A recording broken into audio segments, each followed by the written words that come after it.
अब देखिए 12th का फिजिक्स यहाँ पे स्टार्ट हो गया। ध्यान से देखिए, ऑब्जेक्टिव बहुत काम आएगा। सबसे पहले संचार व्यवस्था कम्युनिकेशन सिस्टम चैप्टर हम लोग उठाते हैं। इसमें पहला क्वेश्चन है कि उपग्रह संचार में सबसे अधिक चाल आने वाला अनुरूप मॉडुलन तकनीक क्या है? तो आवृत्ति मॉडुलन एक का भी हो जाएगा। टीवी प्रसारण के लिए किस आवृत्ति का प्रयास उपयोग में लाया जाए? देख लीजिए कितना इंपॉर्टेंट क्वेश्चन है, 15, 21, 23 में लगातार पूछा है। ठीक है, तो 30 मेगा हर्ट्ज से 300 मेगा हर्ट्ज। तो मेगा हर्ट्ज के लिए याद रखिएगा, अंक में सब सेम देता है, बस एम यानी मेगा याद रखिएगा। ठीक है। तीसरा दिया कि स्वतंत्र आकाश में गमनशील वैद्युत चुंबकीय तरंगों में निम्न में क्या हो सकता है? ई स्तर का परिवर्तित हो सकता है। ठीक है।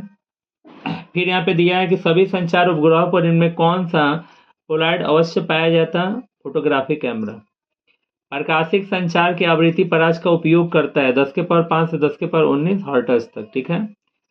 आकाश तरंग का संचार आधारित है आयन मंडल द्वारा परावर्तन पर। वीवीआई का होल क्यों? एकदम ये क्वेश्चन आ रहा है आपका एग्जाम, चूंकि 11 तारीख से है ना सेंटअप वाला। देखिए ये क्वेश्चन तो फिर मंथली टेस्ट में भी पूछ दिया है, वीवीआई क्वेश्चन है, बहुत इंपॉर्टेंट है। आयाम मॉडुलन का सूचकांक 0 से 1 के बीच होता है। प्रकाशिक तंतु का सिद्धांत पूर्ण आंतरिक परिवर्तन पर होता है, पूर्ण आंतरिक परिवर्तन के सिद्धांत पर काम करता है, डिफिनीशन से भी देखे हैं। पृथ्वी के किसी स्थान पर टीवी प्रेषण टावर की ऊंचाई 245 मीटर है। जितनी अधिकतम दूरी तक ये टावर का प्रसारण पहुंचेगा, कितना? 56 किलोमीटर तक। 500 हर्ट्ज के श्रवण आवृत्ति का आयाम मॉडुलन तरंग के लिए उपयुक्त वाहक आवृत्ति कितना होगा? 50 हर्ट्ज। वाहक रेडियो तरंगों पर किसी सूचना के अध्यारोपण की प्रक्रिया का नाम है मॉडुलन। लंबी दूरी तक रेडियो प्रसारण के लिए निम्नलिखित में से मुख्यतः किसका उपयोग किया जाता है? आयन मंडलीय तरंगों का। रेडियो एवं टेलीविजन प्रसारण में सूचना संकेत का रूप होता है एनालॉग सिग्नल। फैक्स एवं इलेक्ट्रॉनिक सेल प्रेषण के प्रयुक्त सूचना संकेत का रूप होता है डिजिटल सिग्नल। फैक्स होगा तो डिजिटल याद रखिएगा। संचार व्यवस्था में रेडियो तरंगों का प्रेषण प्रेषण जो है किसके द्वारा होता है? इनमें सभी तरंगों, व्योम तरंगों के उपयोग द्वारा क्षितिज के पार संचार के निम्नलिखित में आवृत्तियों के कौन से आवृत्ति उपयोग रहेगी? 10 मेगा हर्ट्ज। भू तरंगों के प्रेषण के प्रयुक्त आवृत्ति परास होता है 500 किलो हर्ट्ज। आकाश तरंगों के द्वारा संचरण के लिए उपयुक्त आवृत्ति परास कितना होता है? 2 मेगा हर्ट्ज से 20 मेगा हर्ट्ज। यूएचएफ परिसर की आवृत्तियों का प्रसारण प्राय किसके द्वारा होता है? आकाश तरंगों के द्वारा।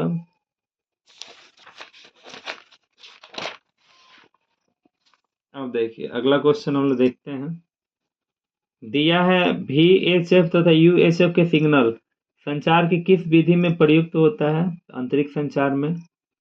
उपग्रह संचार में विद्युत चुंबकीय तरंग का कौन सा भाग प्रयुक्त होता है? सूक्ष्म तरंग है। ऑप्टिकल फाइबर द्वारा ऑप्टिकल सिग्नल का संचरण प्रक्रिया संपन्न होता है क्रोड क्लैडिंग अंतरराष्ट्रीय क्रोड क्लैडिंग अंतरपृष्ठीय पर बार बार पुनः आंतरिक परिवर्तन से। नहीं पूछेगा, इसको छोड़ दीजिए। 26 नंबर देखिए, भू स्थिर उपग्रह की ऊंचाई होती है 35 से 930 किलोमीटर। ध्यान से देख लीजिएगा, इंपॉर्टेंट है। ठीक है। उसके बाद रेडियो तरंग का वेग होता है 3 × 10 के पावर 8 मीटर प्रति सेकंड। आपका संचार तंत्र का भाग नहीं, देखिए संचार में प्रेषण चाहिए, संचरण चाहिए, विकिरण चाहिए, क्या नहीं चाहिए? तो ऊर्जा नहीं चाहिए। एनालॉग संचार तंत्र का उदाहरण नहीं है फैक्स, क्यों? डिजिटल का है। निम्नलिखित में सह अंकीय संचार का उदाहरण कौन नहीं है? टेलीविजन। टेलीविजन देखते हैं तो जोड़ घटाव थोड़ी करते हैं। आयन मंडल का व्यवहार रेडियो तरंगों हेतु होता है विरल माध्यम पे। प्रकाशिक तंतु के लिए क्रांति कोण का मान होता है 77 डिग्री। जो युक्ति मॉडुलन तथा वी मॉडुलन दोनों का कार्य करता है उसको मॉडेम कहते हैं। जो आप लोग का चार्जर में जो होता है ना मॉडेम, तो उसके दोनों तरफ से आप चाहिएगा तो कंप्यूटर सिस्टम को मोबाइल में, मोबाइल से कंप्यूटर में मैंने भेज भी सकते हैं, ला भी सकते हैं, वही मॉडेम होता है। दोनों का काम करेगा, मॉड्यूलेशन और वी मॉड्यूलेशन। दिया है कि प्रकाशीय संचरण प्रकाश स्रोत के रूप में प्रयुक्त होता है लेजर लाइट। डिजिटल संकेत में जो आप बाइनरी पढ़े होंगे 0 और 1 से ही दिखाएंगे। पृथ्वी के किसी स्थान पर टीवी प्रेषण में टावर की ऊंचाई इतना है, वही 56 किलोमीटर वाला। मॉड्यूलेशन इंडेक्स बराबर होता है EM/EC के। संचार व्यवस्था की 3 मूल इकाई तत्व क्या है? प्रेषण अभी सभी हो जाएगा, यही तीनों होता है। यूएचएफ आवृत्ति की तरंगों प्राय कैसे संचारित होता है? अंतरिक्ष तरंग। प्रकाशिक तंतु पूर्ण आंतरिक परावर्तन के सिद्धांत पर कार्य करने वाली युक्ति है, ठीक है, जो कि आपको पता है।